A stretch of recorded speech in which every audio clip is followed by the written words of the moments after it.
සුබ දවසක් ආදරණීය දුවේ පුතේ. පිළියන්දල කලාපීය විද්‍යාංශය වෙනුවෙන් ඔබ හමුවන මා නුගේගොඩ සාන්ත ජෝසප් බාලිකා විද්‍යාලයේ විද්‍යාචාර්යිනී ශිරෝමා වීරසේන.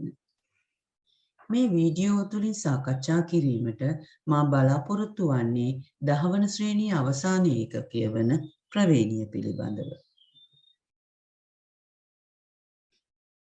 මේ ප්‍රවේණිය පාඩම යටතේ අපි මෙන්න මේ කරුණු පිළිබඳව සාකච්ඡා කරන්න බලාපොරොත්තු වෙනවා.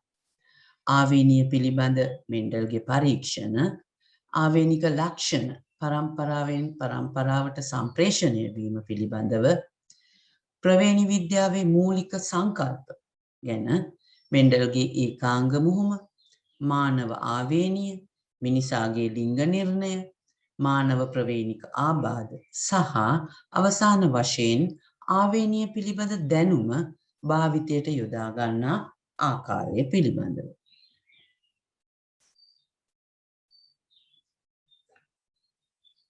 අපි දන්නවා දුවේ පුතේ මේ ජෛව ලෝකය ශාක හා සත්ව විශේෂ අතිවිශාල සංඛ්‍යාවකින් හැදිලා තියෙන බව. එහෙම වුණත් එක ජීවීන්ගේ බාහිර ලක්ෂණ වලින් අපිට පුළුවන් එක විශේෂයක ජීවීන් තවත් විශේෂයක ජීවීන් වෙන් කරලා අඳුන ගන්න. ඒ හැකියාව අපිට ලැබෙන්නේ මේ එක ජීවී විශේෂයට ආවේනික වෙච්ච ලක්ෂණ පිහිටා තිබීම නිසා. මොකද්ද මේ ආවේනික ලක්ෂණයක් කියලා කියන්නේ? ආවේනික ලක්ෂණයක් කියලා කියන්නේ දුවේ පුතේ පරම්පරාවෙන් පරම්පරාවට සම්ප්‍රේෂණය වන ලක්ෂණ. ඒ කියන්නේ දෙමව්පියන්ගෙන් දරුවන්ට ලක්ෂණ සම්ප්‍රේෂණය වීම. මේ විදිහට එක විශේෂයකට පොදු වෙච්ච ආවේනික ලක්ෂණ තිබුණාට ඒ විශේෂයට අයිති හැම ජීවියෙක්ම එක සමාන වෙන්නේ නැහැ. ඒක අපි ජීවිතයේ ලැබෙන අත්දැකීම් වලින් දකින්න ලැබෙනවා. අපි උදාහරණ කීපයක් සලකලා බලමු. මේ ඉන්නේ එකම විශේෂයට අයිති ජීවීන් කොට්ටාශය මිනිස්සු. මේ මිනිස්සු එකිනෙකට වෙනස්. ඒගොල්ලන්ගේ ශරීර ලක්ෂණ සමාන වෙන්නේ නැහැ. දැන් උදාහරණයක් විදිහට අපි කතා කරොත් ඔයගොල්ලන්ගේ පන්තියේ ඉන්න ළමයි බලන්න. අපිට නම කියවපමණින් එයාව හඳුනා ගන්න පුළුවන්. මොකද ඒ එක ළමයෙක්ගෙන් තව ළමයෙක් ශාරීරිකව වෙනස් වෙනවා. ඒ ලක්ෂණ එකිනෙකට වෙනස් වෙනවා. මිනිස්සු අතර විතරක් නෙමෙයි දුවේ පුතේ. සතුන් අතරත් මේ වෙනස්කම මේ විවිධත්වය දකින්න පුළුවන්. මේ ඡායාරූපයේ ඉන්නේ බලල් විශේෂයට අයිති සතුන්. මේගොල්ලෝ අතර විශාල විවිධත්වයක් දකින්න ලැබෙනවා. ඒ විතරක් නෙමෙයි. ශාක අතරත් විශාල විවිධත්වයක් දකින්න පුළුවන්. විවිධ ප්‍රමාණයේ විවිධ හැඩයේ මල් තියෙනවා ශාකවල. ඵල ගත්තත් ඒ විදියයි. ඒ ඵල අතරත් විශාල විවිධත්වයක් තියෙනවා. අපි ඊළඟට බලමු මිනිස් විශේෂයේ පවත්නා ආවේනික ලක්ෂණ පිළිබඳව. මේ ආවේනික ලක්ෂණ අපිට අවස්ථා දෙකක් යටතේ කතා කරන්න පුළුවන්. එකක් තමයි සුලභ ආවේනික ලක්ෂණ. ඒ කියන්නේ මිනිස්සු අතර බහුලව දකින්න පුළුවන් ආවේනික ලක්ෂණ. අනිත් එක තමයි දුලභ ආවේනික ලක්ෂණ. කලාතුරකින් මිනිස්සු අතර දකින්න පුළුවන් ආවේනික ලක්ෂණ. අපි මුලින්ම බලමු මේ සුලභ ආවේනික ලක්ෂණ පිළිබඳව. මිනිස්සු අතර සුලභවම දකින්න පුළුවන් බහුලවම දකින්න පුළුවන් ආවේනික ලක්ෂණයක් තමයි සමේ වර්ණය. එක් පුද්ගලයාට විශේෂ වෙච්ච සමේ වර්ණයක් තියෙනවා. ඒක සුදු වෙන්න පුළුවන්, කළු වෙන්න පුළුවන්, එහෙමත් නැත්නම් තල එළළු වෙන්න පුළුවන්. ඒ පුද්ගලයාට විශේෂ වෙච්ච, එයාට ආවේනික වෙච්ච සමේ වර්ණයක් තියෙනවා. එතකොට මේ සුලභවම දකින්න පුළුවන් ආවේනික ලක්ෂණයක් විදිහට අපිට මිනිස්සු අතර ඒ පුද්ගලයන්ට ආවේනික වෙච්ච සමේ ලක්ෂණය සමේ වර්ණය සලකන්න පුළුවන්. තවත් බහුලව දකින්න පුළුවන් ආවේනික ලක්ෂණයක් තමයි මේ හිස කෙස් වල ස්වභාවය.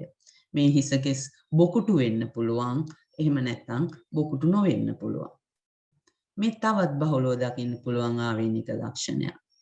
ඔයගලන්ට පේනවා මේ පළවෙනි ඡායාරූපයේ කන් පෙති බද්ධ වෙලා තියෙනවා. හැමට ඇලිලා තියෙනවා. දෙවෙනි ඡායාරූපය බලන්න. කන් පෙත්ත සමට ඇලිලා නැහැ. නිදහස් කන් පෙති. එතකොට බද්ධ කන් පෙති හෝ නිදහස් කන් පෙති පිහිටීම මේ මිනිසු අතර බහුලව දකින්න පුළුවන් තවත් ආවේනික ලක්ෂණයක්.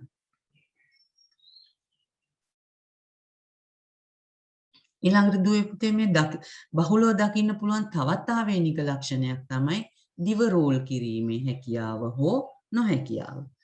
සමහරුන්ට පුළුවන් ওই පළවෙනි ඡායාරූපයේ තියෙන විදිහට දිව රෝල් කරන්න, සමහරුන්ට එහෙම කරන්න බෑ. බලන්න ඕගොල්ලොත් මේ විදිහට දෑත් පටලවල ඒක හිතාමතා කරන එකක් නෙමෙයි. අපි මේ විදිහට දෑත් පැටලුවාම සමහරුන්ගේ දකුණු අතේ මාපට ඇඟිල්ල ඉහළට තියෙනවා. සමහරුන්ගේ වම් අතේ මාපට ඇඟිල්ල ඉහළට තියෙනවා. ඒකත් මිනිස්සු අතර දකින්න පුළුවන් බහුල ආවේනික ලක්ෂණයක් විදිහට අපිට සලකන්න පුළුවන්. මේ තවත් එකක්. සමහරුන්ගේ ඔයගොල්ලෝ දැකලා ඇති hina වෙනකොට කම්මුල් වල ගහනවා. සමහරුන්ගේ එහෙම වෙන්නේ නැහැ. ඒකත් ඒගොල්ලන්ට ආවේනික වෙච්ච ලක්ෂණයක්. මේ තවත් ආවේනික ලක්ෂණයක්. මේ මං පළවෙනි ඡායාරූපයේ ඊතලයකින් පෙන්වුම් කරලා තියෙන්නේ. ඒ දරුවගේ හිසේ නලල මත හිසකෙස් තුඩක් විදිහට පිහිටනවා. දෙවෙනි ඡායාරූපයේ ඉන්න දරුවගේ මේ විදිහට පේන්නේ නැහැ.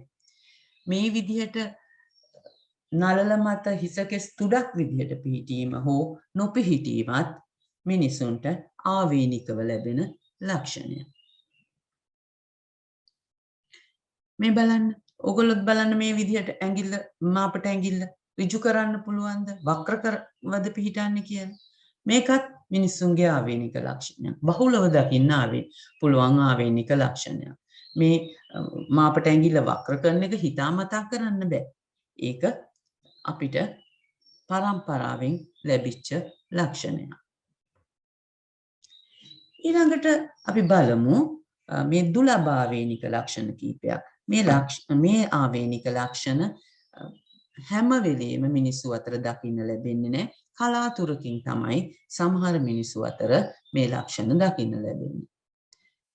මේ ඒ වගේ එක දුලබ ආවේනික ලක්ෂණයක්. බද්ධාංගුලිකතාවය. බලන්න ඔයගලන්ට පේනවා මේ ඇඟිලි අතර බැඳීමක් තියෙනවා. හැමේ පටල වලින් බැඳීමක් තියෙනවා. මේක තමයි බද්ධ අංගුලිකතාව කියලා හඳුන්වන්නේ. මේ තවත් ඒ විදිය දුලබ ආවේනික ලක්ෂණයක්. සාමාන්‍යයෙන් අපේ කකුලේ අතේ ඇඟිලිවල අතේ තියෙන ඇඟිලි 5ක්. නමුත් මෙතන ඕගොල්ලන්ට පේනවා ඇඟිලි 6ක්.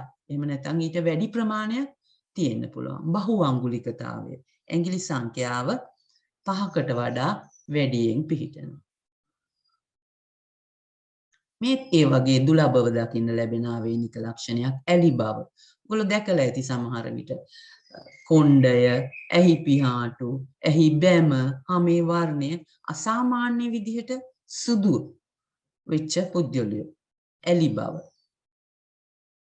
ඒ වගේම තවත් සමහරුන්ට අතර දකින්න පුළුවන් දුලබ ආවේනික ලක්ෂණයක් විදිහට සලකන්න පුළුවන් මේ ඇස්වල වර්ණය. සමහරුන්ට තියෙනවා දුඹුරු පාට ඇස්. සමහරුන්ට තියෙනවා නිල් පාට ඇස්.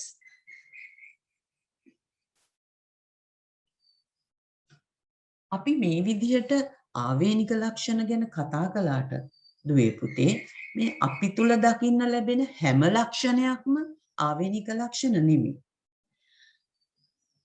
අපි ලබා ගන්න පෝෂණය, අපි ජීවත් වෙන පරිසරය, ව්‍යායාම වගේ දේවල් නිසා අපි තුල ඇතිවන ලක්ෂණ පරම්පරාවෙන් පරම්පරාවට යන්නේ නැහැ. ඒවා දෙමව්පියන්ගෙන් දරුවන්ට යන්නේ නැහැ. ඒ වගේ ලක්ෂණ ආවේනිගත වෙන්නේ නැහැ. මොනවද ඒ වගේ ලක්ෂණ කියන්නේ? දැන් ඔයගොල්ලෝ දන්නවා සමහර දරුවෝ විශේෂයෙන් පිරිමි දරුවෝ ජිම් යනවා. ව්‍යායාම කරලා මාංශ පේශි වර්ධනය කරගන්නවා. එතකොට ඒවා අපි විසින් සකස් කරගත්ත ශරීර ලක්ෂණ. ඒවා කවදා හරි ඒගොල්ලෝ විවාහ වෙලා දරුවෝ ලැබුණාම ඒවා ඒ දරුවන් වෙතට ගමන් කරන්නේ නැහැ මේ ලක්ෂණ. ඒ වගේම සමහර හමේ ඇතිවන පැල්ලම් ඇඟිලිවල ඇතිවන සපත්තු ගැට මේ වගේ දේවල් මේ අපේ පරිසරයෙන් එහෙම නැත්නම් ව්‍යායාම එහෙම නැත්නම් අපි ලබා ගන්න පෝෂණය වගේ දේවල් නිසා ඇතිවන මේ ලක්ෂණ ආවේනිගත වෙන්නේ නැහැ. මේ ප්‍රවේණිය පිළිබඳව මේ වගේ කරුණු පළමුවෙන් විද්‍යාත්මක හැදෑරීමක් කළේ ඔස්ට්‍රියානු ජාතික කතෝලික පූජවරයෙක්. ඒ තමයි ග්‍රෙගරි මෙන්ඩල්. මේ ග්‍රෙගරි මෙන්ඩල් ප්‍රවේණි විද්‍යාවේ පියා විදිහටත් හඳුන්වනවා. මෙන්ඩල් මේ ප්‍රවේණිය පිළිබඳව පරීක්ෂණ රාශියක් කළා. එයාගේ මෙන්ඩල් පරීක්ෂණ සඳහා භාවිතා කළේ ගෙවතුමැ කියන ශාකය. අපි ඒක හඳුන්වනවා විද්‍යාත්මකව පීසම් සැටයිවම් කියලා. මේ තියෙන දුවේ පුතේ පීසම් සැටයිවම් ශාකය. මේ ශාකය විශේෂ ලක්ෂණ ගණනාවකින් යුක්තයි. ඒක නිසා තමයි ග්‍රෙගරි මෙන්ඩල් තමන්ගේ පරීක්ෂණ සඳහා ගෙවතුමැ ශාකය යොදාගත්තේ. අපි බලමු මෙන්ඩල් ඇයි ඔහුගේ පරීක්ෂණ සඳහා ගෙවතුමැ ශාකය යොදාගත්තේ කියලා. ප්‍රධාන කාරණාවක් තමයි මෙන්ඩල් ගෙවතුමැ ශාකය භාවිතා කරන්න හේතු වෙච්ච මේ ගෙවතුමැ පහසුවෙන් වගා කරන්න පුළුවන්. ඒකට විශේෂ තත්ත්ව අවශ්‍ය වුණේ නැහැ. කෘමි උවදුරු වගේ දේවල් වැඩි තිබුණේ නැහැ. ඒක නිසා විශේෂ තත්ත්ව යටතේ නැතුව පහසුවෙන් වගා කරන්න පුළුවන් වුණා. ඊළඟ කාරණාව තමයි මේ ගෙවතුමැ ශාකයට පුළුවන් ඉතාමත් කෙටි කාලයකින් තමන්ගේ අස්වැන්න ලබා දෙන්න. ඒක මෙන්ඩල්ගේ පරීක්ෂණවලට ඉතාමත් වැදගත් වුණා. දැන් දීර්ඝ කාලයක් යනවා නම් මේ මලක් හැදිලා බීජ හැදිලා ආයි පළදාවක් ගන්න. එතකොට සමහර වෙලාවට මෙන්ඩල්ගේ ජීවිත කාලය තුල මේ යා කරපු පරීක්ෂණවල ප්‍රතිඵල ලබා නොදෙන්න තිබුණා. ඉතින් මේ ගෙවතුමැ ශාකය ඉතා කෙටි කලකින් අස්වැන්න ලබා දුන්න නිසා මෙන්ඩල්ගේ පරීක්ෂණ සඳහා ගත වෙච්ච කාලය අඩු වුණා. තුන්වෙනි කාරණාව පරම්පරා ගානක් මේ ලක්ෂණ නොවෙනස්ව පවත්වා ගැනීමේ හැකියාව ගෙවතුමැ ශාකයට තියෙනවා. ඒ නිසා නුමුහුම් ශාක පෙළක්, ඒ කියන්නේ ලක්ෂණ මිශ්‍ර නොවෙච්ච ශාක පෙළක් ලබා ගන්න මේ ගෙවතුමැ ශාකයෙන් හැකියාව ලැබෙනවා. ඒ වගේම තවත් විශේෂ ලක්ෂණයක් තමයි ගෙවතුමැ ශාකයේ තියෙන පහසුවෙන් හඳුන ගන්න පුළුවන් පරස්පර ලක්ෂණ තියෙනවා.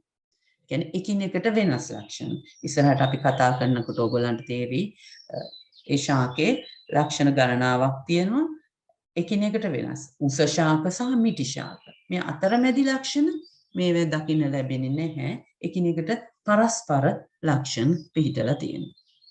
ඒ වගේම මේ ගෙවතුමැ ශාකය සාමාන්‍යයෙන් සිද්ධ කරන්නේ ස්වපරාගණයක්. හැබැයි අවශ්‍ය වෙලාවක පරපරාගණය කරලා ඊළඟ පරම්පරාවක් බිහි කර ගැනීමේ හැකියාවත් ගෙවතුමැ ශාකයට තියෙනවා. ඒ වගේම ශාක මුහුම් කරලා පරම්පරා දිගටම පවත්ව ගන්න මේ ගෙවතුමැ ශාකයට පුළුවන්. මෙන්න මේ කියන ලක්ෂණ නිසා තමයි ගෙවතුමැ ශාකය මෙන්ඩල් විසින් තමන්ගේ පරීක්ෂණ සඳහා භාවිතා කරන්න හේතු වුණේ. ග්‍රෙගරි මෙන්ඩල් එයාගේ පරීක්ෂණවලදී මේ ගෙවතුමැ ශාකයේ පරස්පර ලක්ෂණ යුගල් 7ක් පරීක්ෂා කරලා බැලුවා. හැබැයි ඔහු එකවරකට පරීක්ෂා කරේ එක ලක්ෂණ යුගලයි. ග්‍රෙගරි මෙන්ඩල් මේ පරස්පර ලක්ෂණ අතරින් උස සහ මිටි කියන ලක්ෂණ යුගලය සම්බන්ධව කරපු පරීක්ෂණය පිළිබඳව අපි මදක් සලකලා බලමු. මෙහිදී නුමුහුම් උස ශාක සහ නුමුහුම් මිටි ශාක බෝ කරගත්තා මෙන්ඩල් විසින් මුලින්ම. මොකද්ද මේ නුමුහුම් ශාක කියන්නේ කියලා අපි බලමු. මේ සඳහා ග්‍රෙගරි මෙන්ඩල් කළේ ගෙවතු මෑ ශාක අරගෙන ඒවයින් ඊළඟ බීජ අරගෙන පැල හිටවලා ඊළඟ පරම්පරාවක් ගත්තාම මෙතන උස සහ මිටි කියන ලක්ෂණ දෙකම ලැබෙනවා. එතකොට එතනින් මිටි කියන ලක්ෂණය ඉවත් කරලා උස ශාක ටික විතරක් තෝරගන්නවා. ඒගොල්ලෝ අතර ඒ උස ශාක අතර නැවතත් ප්‍රජනනය කරලා ඒගොල්ලන්ගෙන් ආපහු ලැබෙනවා උස සහ මිටි ශාක. එතකොට එතනිනුත් උස ශාක ටික විතරක් තෝරගෙන මිටි ශාක ටික අයින් කරනවා. ඔය විදිහට පරම්පරා ගානක් මිටි කියන ලක්ෂණය ඉවත් කරලා උස ශාක පමණක් තෝරගන්නවා. එතකොට පරම්පරා ගානක් යනකොට මේ ශාක අතර මිටි කියන ලක්ෂණය අයින් වෙලා උස කියන ලක්ෂණය විතරක් පවත්ව ගන්න හැකියාව තියෙනවා. මෙන්න මේක තමයි නුමුහුම් උස ශාක කියලා කියන්නේ. එතකොට මේ විදිහට මේ ආකාරයටම මිටි ශාක පරම්පරාවකුත් මෙන්ඩල් බිහි කරගත්තා. ඒ ශාක මෙන්ඩල් තමගේ පරීක්ෂණවලදී දෙමව්පිය පරම්පරාව විදිහට භාවිතා කළා. එතකොට නුමුහුම් උස ශාක පරම්පරාවක් සහ නුමුහුම් මිටි ශාක පරම්පරාවක් මෙන්ඩල් තමන්ගේ පරීක්ෂණ සඳහා මුලින්ම සකස් කරගත්තා. ඊළඟට මෙන්ඩල් කළේ මේ සකස් කරගත්ත නුමුහුම් උස ශාක සහ නුමුහුම් මිටි ශාක පරපරාගණය කළා. මොකද්ද ඒ පුතේ පරපරාගණය කියලා කියන්නේ? පරපරාගණය කියලා කියන්නේ යම් ශාකයක පුෂ්පයක ඇතිවන පරාග එම විශේෂයටම අයිති තවත් ශාකයක පුෂ්පයක කලංකය මත වැටෙනවා. එහෙමත් නැත්නම් එම ශාකයේම වෙනත් පුෂ්පයක කලංකය මත පතිත වෙනවා. මේ සඳහා පරාග පරිණත වෙලා තියෙන්න ඕනේ. මෙන්න මේක තමයි පරපරාගණය කියලා කියන්නේ. මේ විදිහට පරපරාගණය කරලා ලබාගත් කරල්වල තිබ්බ බීජ හිටවලා අලුත් ශාක පරම්පරාවක් මෙන්ඩල් ලබා ගත්තා. මේ ශාක පරම්පරාව පළවෙනි දරු පරම්පරාව. මේක මෙන්ඩල් හැඳින්වුවා F1 පරම්පරාව කියලා. එතකොට මේ විදිහට ලැබිච්ච F1 පරම්පරාවේ ශාක සියල්ලම 100%ක්ම උස ශාක බව මෙන්ඩල්ට දකින්න ලැබුණා. ඊට පස්සේ මොකද්ද මෙන්ඩල් කළේ? මේ F1 පරම්පරාවේ, ඒ කියන්නේ පළවෙනි දරු පරම්පරාවේ ශාක අතර ස්වපරාගණයක් කළා. ඇත්තටම ස්වපරාගණයක් කරනව නෙමෙයි. ගෙවතු මෑ ශාකයේ ස්වපරාගණය තමයි ස්වාභාවිකවම සිදු වෙන්නේ. ඒ ස්වාභාවික ස්වපරාගණයක් සිදු වෙන්න ඉඩ හැරියා. මොකද්ද මේ ස්වපරාගණය කියලා කියන්නේ? මේ යම් විශේෂයකට අයිති පුෂ්පවල පරිණත පරාග එම පුෂ්පයේම කලංකය මත පතිත වෙන එක තමයි අපි ස්වපරාගණය කියලා කියන්නේ. එතකොට මේ විදිය ස්වපරාගණයක් මේ උස ශාක අතර සිද්ධ කළා. මෙතෙන්දි මෙන්ඩල්ට දකින්න ලැබුණා උස ශාක විතරක් නෙමෙයි මිටි ශාකත් මෙතන තියෙනවා කියලා. මෙන්න මේ විදිහට ලැබිච්ච දරු පරම්පරාව මෙන්ඩල් හැඳින්වුවා F2 පරම්පරාව. එහෙම නැත්නම් දෙවන දරු පරම්පරාව කියලා. මෙතෙන්දි උස ශාක සහ මිටි ශාක කියන දෙකම ලැබුණත් උස ශාක සංඛ්‍යාත්මක වැඩි බව මෙන්ඩල්ට දකින්න ලැබුණා. ආසන්න වශයෙන් මේ සංඛ්‍යාව ගණනය කළාම මෙන්ඩල් දැක්කා මේ උස ශාක සහ මිටි ශාක අතර අනුපාතය 3ට 1ක් විදිය. එහෙම නැත්නම් 75ක් උස ශාකත් 25ක් මිටි ශාකත් ලැබෙන බව. මේක වෙන්නේ කොහොමද? F1 පරම්පරාවේ සියලුම ශාක උස වෙලා මිටි ලක්ෂණයට මොකද වුනේ? මෙන්ඩල් මේ පිළිබඳව එයාගේ මතයක් ඉදිරිපත් කළා. ප්‍රතිවිරුද්ධ ලක්ෂණ යුගලකින් මෙන්න මේ වගේ මුහුමකදී ඒ ඉස්මතු වෙන ලක්ෂණය. දැන් අපි දැක්ක F1 පරම්පරාවේදී මිටි කියන ලක්ෂණය යටපත් වෙලා ඉස්මතු වුණේ උස කියන ලක්ෂණය. මෙන්න මේ විදිහට ඉස්මතු වෙන ලක්ෂණය ප්‍රමුඛ ලක්ෂණය විදිහට හැඳින්වුවා. යටපත් වෙලා ගිය දකින්න නොලැබෙන ලක්ෂණය නිලීන ලක්ෂණය විදිහට හැඳින්වුවා. එතකොට මෙන්ඩල් තමන්ගේ පරීක්ෂණවලදී බැලුවේ මේ ප්‍රතිවිරුද්ධ ලක්ෂණ යුගලකින් එක ලක්ෂණයක් ප්‍රවේණීගත වෙන ආකාරය. එක ලක්ෂණයයි එකවරකට බැලුවේ. ඒක නිසා මේ වගේ මුහුමක් ඒකාංග මුහුමක් විදිහට හඳුන්වනවා. මේ තියෙන දුවේ පුතේ මෙන්ඩල් සිදු කරපු ඒකාංග මුහුම් ගණනාවක ප්‍රතිඵල. අපි කිව්වා ප්‍රතිවිරුද්ධ ලක්ෂණ ගණනාවක් තිබුණා කියලා ගෙවතුමෑ ශාකයේ. මේ තියෙන ලක්ෂණ ශාකයේ උස, පුෂ්පවල පිහිටීම, පුෂ්පවල වර්ණය, කරල්වල හැඩය, කරල්වල පැහැය, බීජවල හැඩය, බීජවල පැහැය කියන මේ ලක්ෂණ ගෙවතුමෑ ශාකයේ දකින්න ලැබුණා.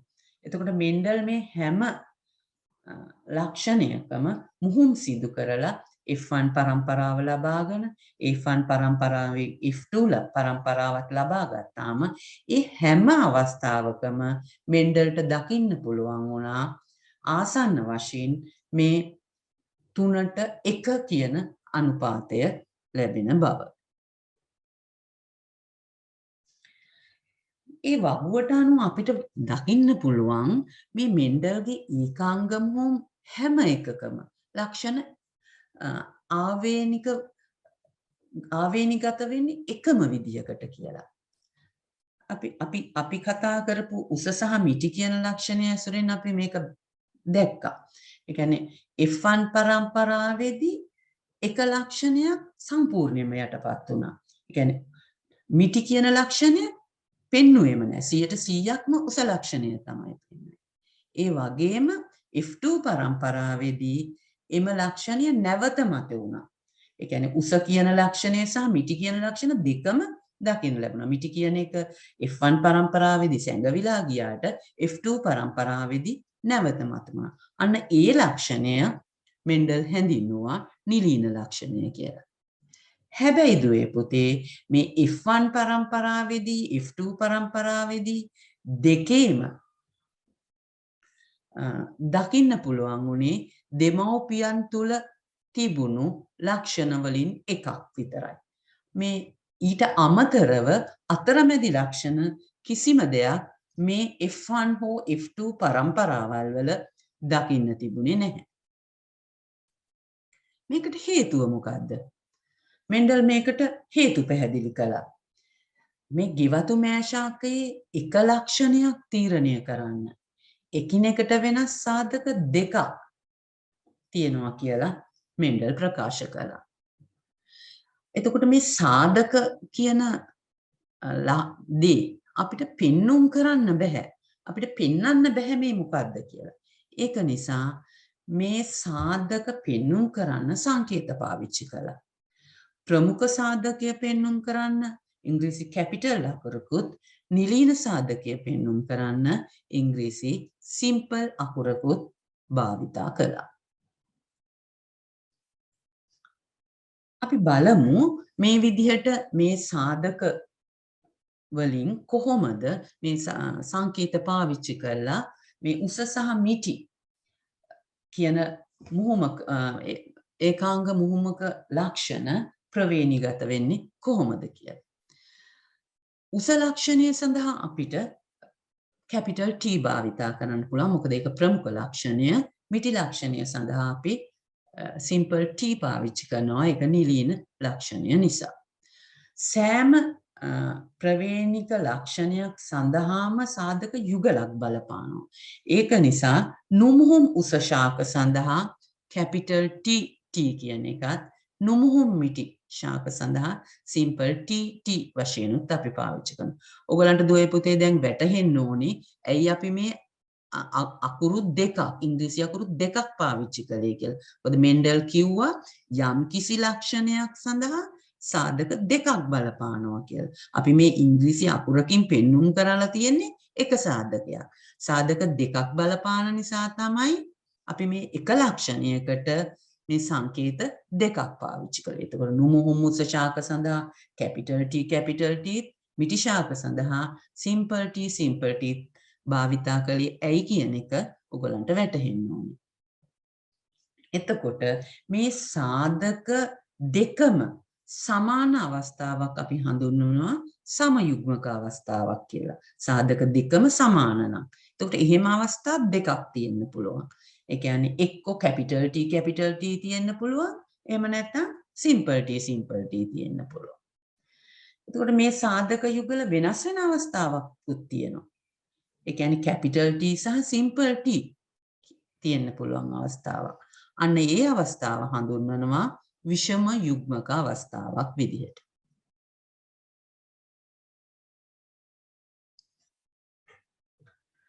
මේ තියෙන්නේ එතකොට මේ ගත්ත දෙමව්පිය පරම්පරාව. මේගොල්ලෝ නුමුහුම් උස ශාක සහ නුමුහුම් මිටි ශාක. ඒක නිසා තමයි දෙමව්පියෝ capital T උස ශාක simple T මිටි ශාක විදිහට අරන් තියෙන්නේ. එතකොට මේවා ජන්මානු මේ ආකාරයකට ගන්න පුළුවන් capital T මෙතනින් simple T. මෙතන පුතේ දෙකම එක සමාන නිසා අපි එක සාධකයක් තමයි ජන්මානු විදිහට මෙතනින් අරන් තියෙන්නේ. එතකොට මේ capital T සහ simple T කියන ජන්මානු එකතු වෙලා F1 පරම්පරාව ඇති වෙනවා. ඒගොල්ලන්ගේ කොහොමද තියෙන්නේ capital T සහ simple T කියලා. එතකොට මව සහ පියාගේ ජන්මානු එකතු වෙලා තමයි දරු පරම්පරාව ඇති වෙන්නේ. එතකොට මේ ශාක දෙකේ ජන්මානු දෙක එකතු වෙලා F1 පරම්පරාව ආවේ capital T සහ simple T කියලා. එතකොට මෙන්ඩල් විසින් පළවෙනි අවස්ථාවේදී කළේ දෙවෙනි අවස්ථාවේදී කළේ මේ ශාක අතර F1 පරම්පරාවේ ශාක අතර මුහුණ. එතකොට මේ F1 පරම්පරාවේ ජන්මානු අපිට මේ විදිහට දක්වන්න පුළුවන්. මෙතනින් ලැබෙනවා capital T සහ simple T. අනිත් පැත්තෙන් ලැබෙනවා capital T සහ simple T. ඒ කියන්නේ F1 පරම්පරාවේ දෙදෙනෙක් අතර තමයි මේ මුහුණ සිදු කරන්නේ. එතකොට ජන්මානු මේ විදිහට ලැබිලා තියෙනවා. මේ ජන්මානු එකතු වෙලා ඊළඟට F2 පරම්පරාවක් ඇති වෙනවා. එතකොට මෙතන තියෙන capital T සහ අනිත් ශාකයේ capital T කියන ජන්මානු දෙකත් එකතු වෙලා එක අවස්ථාවක් එනවා capital T කියලා. ඊළඟට මේ capital T සහ අනිත් ශාකයේ simple T කියන ජන්මානු එකතු වෙලා ලැබෙනවා capital T simple T කියන දරුවේ. ඊළඟට simple T සහ capital T එකතු වෙලා මෙතනත් ලැබෙනවා capital T සහ simple T කියලා අවස්ථාවක්. ඊළඟට මේ විදිහට simple T කියලා අවස්ථාවක් ලැබෙනවා. ඔයගලන්ට දැන් අවබෝධ වෙන්න ඕනේ මේ ජන්මානු එකතු වෙලා F2 පරම්පරාව ඇති වෙච්ච ආකාරය පිළිබඳව. මෙතෙන්දී මෙන්ඩල් දැකපු අර නිරීක්ෂණය මේ විදිහට අපිට පෙන්눔 කරන්න පුළුවන්. දැන් හැම වෙලෙම ප්‍රමුඛ ලක්ෂණය තමයි පෙන්눔 කරන්නේ. එතකොට capital T කිව්වොත් උසයි ශාකය. capital T simple T කිව්වොත් ඒත් ශාකය උසයි. මොකද simple T කියන්නේ නිලීන ලක්ෂණය එක යටපත් වෙනවා. ඒ අවස්ථා දෙකේදී. එතකොට මෙතෙන්දී අපිට පැහැදිලි කරන්න පුළුවන් උස ශාක 75ක් ලැබුණේ කොහොමද කියලා.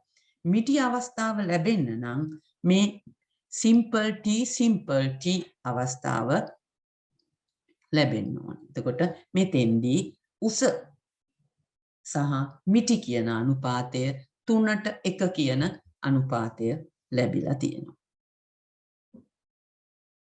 ඊළඟට මේ මෙන්ඩල් විසින් කරපු මේ පරීක්ෂණය පනට් කියන විද්‍යාඥයා විසිනුත් මේ F2 පරම්පරාව ඇති වෙන ආකාරය පෙන්눔 කරන්න පනට් කොටුව යොදාගත්තා. F1 පරම්පරාව මේ විදිහට ඇති වුණාට පස්සේ F2 පරම්පරාව ඇති වෙන ආකාරය මෙන්න මේ විදිහට පෙන්눔 කරන්න පුළුවන් පනට් කොටුව මගින්. ජන්මානු අපිට දක්වන්න පුළුවන් ඉස්සෙල්ලා වගේම capital T සහ simple T. අනිත් ශාකයේ ජන්මානු capital T සහ simple T. එතකොට F2 පරම්පරාව මෙන්න මේ විදිහට ඇති වෙනවා. capital T ජන්මානු සහ capital T ජන්මානු එකතු වෙලා capital T. මේ අවස්ථාවේදී capital T simple T. මේ අවස්ථාවේදී capital T simple T. මේ අවස්ථාවේදී තමයි simple T ලබා ගන්න පුළුවන්. එතකොට මේ තියෙන්නේ F2 පරම්පරාව. මෙන්ඩල් විසින් කරපු දේම තමයි මේ පනට් කියන විද්‍යාඥයා විසිනුත් පනට් කොටුව භාවිතා කරලා තියෙන්නේ. අපි බලමු දුවේ පුතේ රූපානුදර්ශය සහ ප්‍රවේණිදර්ශය පිළිබඳව. යම් ජීවියෙක් ගත්තහම ඒ ජීවියාගේ බාහිරින් පේන ලක්ෂණය තමයි රූපානුදර්ශය කියලා කියන්නේ. ඒ ලක්ෂණය තීරණය කරන්න ජීවියා තුළ තියෙන ඥාන සංයුතිය ප්‍රවේණිදර්ශය කියලා කියනවා. අපි උදාහරණ කීපයකින් මේක බලමු. වටකුරු බීජ සහිත විෂම යුග්මක ගෙවතුමේ ශාකය. එහෙම ගත්තාම අපිට මේ ගෙවතුමේ ශාකයේ බීජවල ස්වභාවය පේන්නේ වටකුරු විදිහට. ඒක අන්න ඒක තමයි රූපානුදර්ශය කියලා කියන්නේ. අපිට පේන්න තියෙන දේ. ප්‍රවේණිදර්ශය කියලා කියන්නේ මෙතන වටකුරු බව සඳහා බලපාන කැපිටල් R ජානය. මේක විෂම යුග්මක නිසා මේක මෙහි ප්‍රවේණිදර්ශය අපිට ලියන්න පුළුවන් කැපිටල් R සිම්පල් R කියලා. තවත් අවස්ථාවක් අපි බලමු. වටකුරු බීජ සහිත සමයුග්මක ගෙවතුමේ ශාකය. එතන රූපානුදර්ශය වෙන්නේ බීජවල වටකුරු බව. අපිට බාහිරින් පේන්න තියෙන්නේ ඒ ස්වභාවය. එතන සමයුග්මක නිසා ප්‍රවේණිදර්ශය කැපිටල් R වෙනවා. මොකද ප්‍රමුඛව පේන ලක්ෂණ අදාළ ඥානය තමයි කැපිටල් R. රැලි වැටුණු බීජ සහිත සමයුග්මක ගෙවතුමේ ශාකය කිව්වොත් එතන රූපානුදර්ශය වෙන්නේ බීජවල රැලි වැටුණු ස්වභාවය. බාහිරින් පේන දේ. ඒ අවස්ථාවේදී සමයුග්මක කියලා තියෙන නිසා රැලි වැටුණු ස්වභාවය නිලීන ලක්ෂණය නිසා අපිට එතන ප්‍රවේණිදර්ශය සිම්පල් R කියලා දක්වන්න පුළුවන්.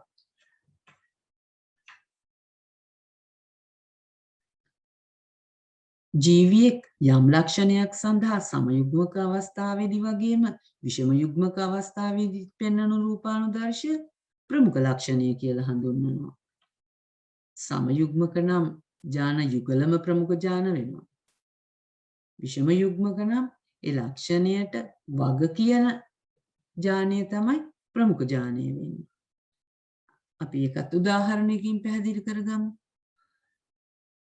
ශාකයේ තරම ගැන සැලකුවොත් කැපිටල් T අවස්ථාවෙත් කැපිටල් T සිම්පල් T අවස්ථාවෙත් ඒ ශාකය පෙන්වන්නේ උස ලක්ෂණය. ඒ කියන්නේ සමයුග්මක අවස්ථාවේ සහ විෂම යුග්මක අවස්ථාව කියන දෙකේදීම මේ උස කියන ලක්ෂණය පෙන්වන්න කරලා තියෙනවා. එහෙනම් කැපිටල් T කියන එක ප්‍රමුඛ ඥානයේ විදියට හඳුන්වන්න පුළුවන්.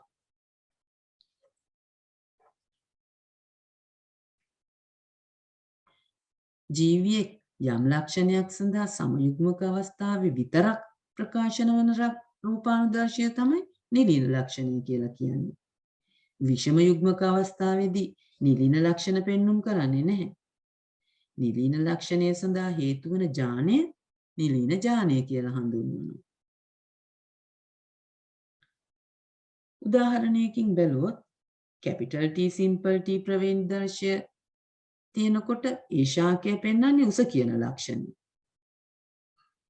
කැපිටල් T ප්‍රමුඛ ඥානයෙන් සිම්පල් T නිලීන ඥානය යටපත් කරනවා. එහෙම වුණාට සිම්පල් T අවස්ථාවේදී ඥාන දෙකම නිලීන නිසා ශාකය මිටි වෙනවා. ඉතින් දුවේ පුතේ මම මේ වීඩියෝ තුලින් ඔබත් සමග ප්‍රවේණීය පාඩමට අදාළ විෂය කරුණු වල මුල් කොටස සාකච්ඡා කර අවසන් කළා. මෙහි ඉතිරි කොටස සාකච්ඡා කිරීමට තවත් වීඩියෝවක් තුලින් ඔබ හමු වෙන්න බලාපොරොත්තු වෙනවා. එතෙක් ආයුබෝවන්.